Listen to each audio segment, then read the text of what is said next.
Fiona Ullman-Treen is the founder of Fat Promotions, a website design agency.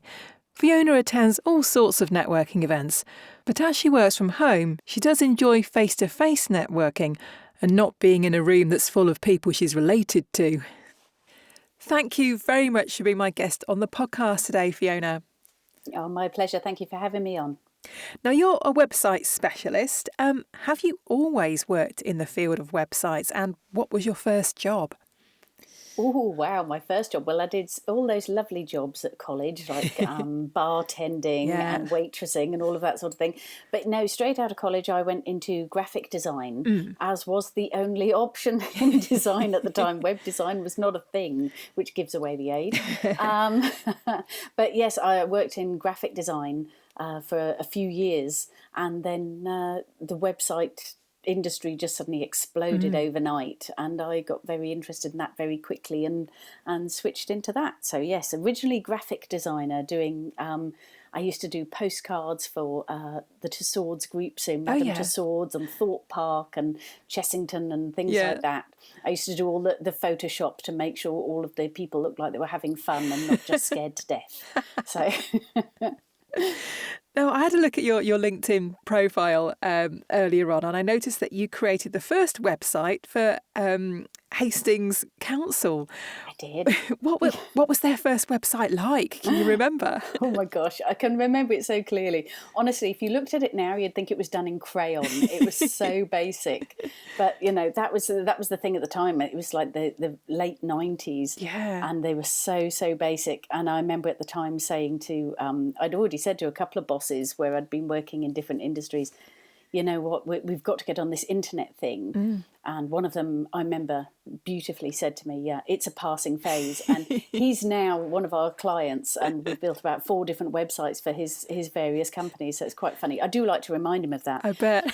But no, at the council, we had, I worked for the marketing department promoting the beautiful town that I live in Hastings.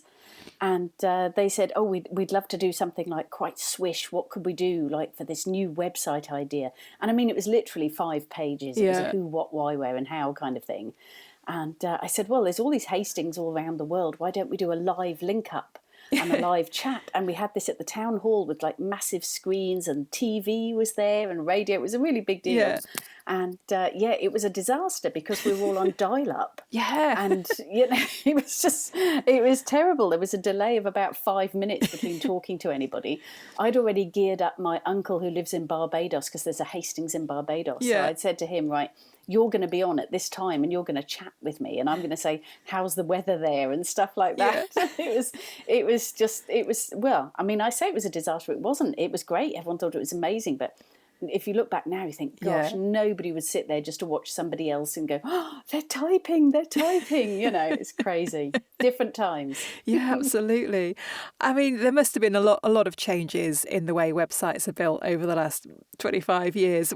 What kind of changes have you seen? Oh, massive changes. It's really interesting, actually, because most of the changes haven't necessarily been driven by the technology, but about the needs of the people who are going to be using it, which as it should be, but it's not always the most obvious thing. I get people come to me all the time and say, well, I don't understand the tech, so, you know, that's why my website doesn't work. And I'm like, well, you know, I don't know how to drive a bus, but it doesn't mean I can't go for a bus ride. Yeah. It's not the same thing. But yeah, some of the big changes have been actually driven by the big corporations. Things like Apple trying to buy out Macromedia, who invented Flash programming, which was all the rage in the very early 2000s. Yeah. And yes, Apple tried to buy them out, allegedly, so the story goes, and they wouldn't sell, Macromedia wouldn't sell. And when the iPad was subsequently launched and the iPhone, they would not support Flash programming. And almost overnight, that programming language disappeared. Yeah. Absolutely disappeared. So things like that you just don't expect. It wasn't that people didn't want to, you know, use it anymore, or that people didn't like it, but there was just some people didn't want to see it if they couldn't own it. And that was a really interesting thing. But yeah, as far as the actual websites themselves go, it became less about what were the fancy effects, thank goodness. What are the fancy effects that we can have? I remember websites with soundtracks constantly going in the background, with interactive things, more pop-ups than you could ever face. And so thankfully we've recognised the whole user experience thing has really, really transformed in the 23 years since I started my business. So let's talk about setting up your own business. What prompted you to become self-employed? I love the leveller that technology is. I love that it literally creates a level playing field for everybody. And I recognise that really quickly with the internet, with the websites, because literally a one-man band could look like an orchestra online. I mean, there was a bit of a lack of integrity in the early days. People saying, "Oh, my team and I," and it was, them and the dog. As I used to say, it's me, the cat, and the keyboard. But I used to always put "we do this" and "we do that" on our website back in the day. But no, I was helping design agencies get on the bandwagon really for websites, because I was self-taught, having been professionally trained in graphic design. There was nobody training you in web design. It was all programmers. And I thought, well, we need somebody with a bit of a design eye to it, and someone who cares about who's going to be using this. How is this going to benefit them? Which has always been my personal mission.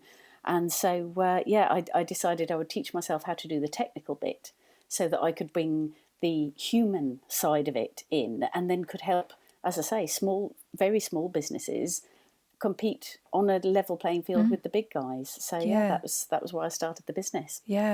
So who are your clients? What sort of businesses do you work for? Are they from any particular sector, any particular size of business? It changes all the time. I mean, we've literally done websites for everything from pants to paintings. We did the first UK website for Spanx when they came into the country. And I remember thinking, we were all looking at them in the office going, these are never going to sell. Just like, whoosh, there we go. Totally different market to anything we'd worked in before, because we work with a lot of construction, a lot of manufacturing. At the moment, we're doing loads with accountancy firms and fintech firms, people who are in service industries, because they're recognising, usually because I'm pointing it out to them, people don't want to buy a service at the moment. There's been a real culture shift. And you need to package your service into a sort of tangible product, for want of a better term. So we've been helping them with that side of things, and understanding that it's not enough to just be number one on Google. You have to then actually give people something of value when they get to your site. Otherwise, they're just going to bounce straight back out. So people, I feel it's lovely, because one of our code of ethics as a company is always learning. It's one of our little values, core values, if you like. And it's nice that everyone else seems to be more open to learning now, rather than just, oh no, this is the way we've always done it. We're hearing a lot more from clients, okay, we've never done this on our website before. Would this work? How will that work? Things like moving their operations onto systems that run behind their website, that previously they were doing things in Excel spreadsheets. And they've realised now, as they're scaling, that's not sustainable. There's too much manual entry, so it's all moving to automation. And of course, AI is scaring the pants off everybody, so we're trying to smooth the feathers there. So tell me what you do for your clients. Talk me through your services. Sure. Well, we specialise in websites, e-commerce and online systems, and we break these into three key areas really. So we have our main bread and butter, if you like. Our main service is website design. So it's all custom design for business owners who don't speak tech. So we've got a really lovely tried and tested process that we walk everybody through. We give it to you almost as a manual. I actually wrote and published a book on it last year, best-selling book on Amazon called Website Mastery for Business Owners Who Don't Speak Tech. So that those who think, oh, I won't know where to begin, I can give them a copy of the book, and it's almost like a Haynes manual for how we're going to work with them on their website. And what we do is we really custom make it all about their client. Who do they want to work with? And for a lot of them, that's quite a big shift. For a lot of them, they're like, well, we're used to saying we do this and we do that. And I'm like, well, you're weeing all over people. Nobody wants that. There's a whole other website. What we want to talk about is, if you've got this issue, this is what we think you need, and here's our solution for it. And it's much more, it's flipping it onto, rather than, as people used to say, my website's a shop window. It shouldn't be. It should be an advisory service. It should be, if you're struggling with this, let me help you. Yeah. If you've got this challenge in your business or your life or your industry, let me help you with it in this way. This is how I do it. So it's quite validating in one sense for the clients that we're working with. And then, of course, when they get to the point where they want to do more of the automation, we do the online systems. So like we did for a charity, we work with public sector and third sector as well. And we did a website system for a charity where they were trying to manage all of their volunteers and their availability and keep track of who was meant to be where and when, which, as any boss knows, is a delight, no matter how big or small your team is. And we built a system so that their volunteers could actually go onto their site, securely log in, update all their own information, choose their own availability, and then the charity would say, well, this is what we need filled, these locations, these shifts, and the system would go, okay, and match them, just like a little match.com for volunteers. Used to put the right people in the right place at the right time and send everybody a message, so it was in their calendars and they had a text message to their phone. And it helped the charity scale massively and secure funding, because they could evidence that not only were they doing a good job and meeting a need in the community, but they were scalable and sustainable. And that's something that the Charities Commission is very interested in seeing. Yeah. Particularly where funding is so much shorter on the ground or thinner on the ground than it was 5 years ago for charities. So that can really help them. Yeah, absolutely. So have you got any tips for small business owners who are looking to engage a website designer, maybe for the first time, or maybe they've got a website they're not happy with and they want someone else to do it? Yeah, what tips have you got for getting the right person? Oh, really easy. Don't ask what they've done for other people. Is my first thing, although it's always nice to have that social proof and, obviously do have a look at their portfolio to see if you like the look and the feel of their sites. But ask them, what would they do with yours? That's always a good thing. Any decent web design agency, if you say to them, would you just have a look at my website and tell me what you do with that? Because any agency worth its salt can look and see exactly why are you not getting what it is that you're looking for. And also be specific. When you're engaging with an agency, really be specific. We have clients all the time who come to us and I say, okay, what would you like to see as a result of us working together? And they say, oh, more inquiries. Well, if you're getting 1 a week and I get you 2 a week, then technically I've met that brief. But that's not what you had in mind. So it's really being super, super specific about what it is that you have in mind, because what you're thinking of and what I'm thinking of can be two totally different things with the same name. I always say, think of an elephant. You're thinking Indian, I'm thinking African. It's all in the ears, apparently. But, it's getting that really specific and saying, well, I would really like to see, and aim big, saying, I'd love to come in every day to 50 inquiries in my inbox, or I'd like to come back from holiday and all of my diary's booked up with potential new leads and meetings that we're going to have that have already been booked in and confirmed automatically. Stuff like that. Really get some, what's your dream? Because when you start a business, you daren't dream, but you do dream, otherwise you'd never start. So you think, I'd love to have this and I'd love to have that. But when we're growing a business, I've found in my personal experience, we're a bit afraid to say it. And I hear a lot of business owners who've been in business like 5 years or more, which is typically who we're working with. They've usually been in business at least 5 years. They've got a team of 5. They're turning over about $500,000, something like that. And they literally say, what do you want to do? What are your aims? They go, oh, just keep going. And I think, no, not enough. Aim bigger, dream bigger. What would you love? Even one lady I spoke to the other day and got a fantastic cleaning company. She and her husband started about 10 years ago. And it's really taking off, and they're looking at public sector contracts and things like that. So we're looking at the wording on their website to make sure it's got the buzzwords and the right little key phrases that those public sector contracts like to see before they'll even speak with you. But I said to her, what would you like? And she said, oh, I'd like this contract, or I'd like that contract, or this much in the bank. And I said, but what will it mean to you? And she said, do you know what? We haven't taken a holiday with the kids for 2 years. We would love to be able to afford a full-time operations manager, so we could say, okay, you're in charge. We're going to go and have 2 weeks in Florida or somewhere with the kids. And that's what really drives people. That's why, like I say, I don't forget what it's about. It's about the people. It's not just about the dollars in the bank. Dollars in the bank are nice, but it's what would they then do for you? Yeah. Absolutely. So let's have a chat about networking now. How important is networking to you? I think networking is more important than ever because in the years BC, before COVID, when we used to, I used to turn up to the opening of a bag of crisps. Mm-hmm. It was a known joke. Everybody went to networking and I was there because it was all face-to-face. But now it's such a hybrid. If there's online, there's in-person, there's all these different versions and options and speed networking and stuff like that. And I think it's more important than ever to not be too selective. In my opinion, you might look at someone and think, oh, I'm never going to get anything there. Mm-hmm. They're not the right sort of people for me. But I just go along, I make a point of always going along and being open to it.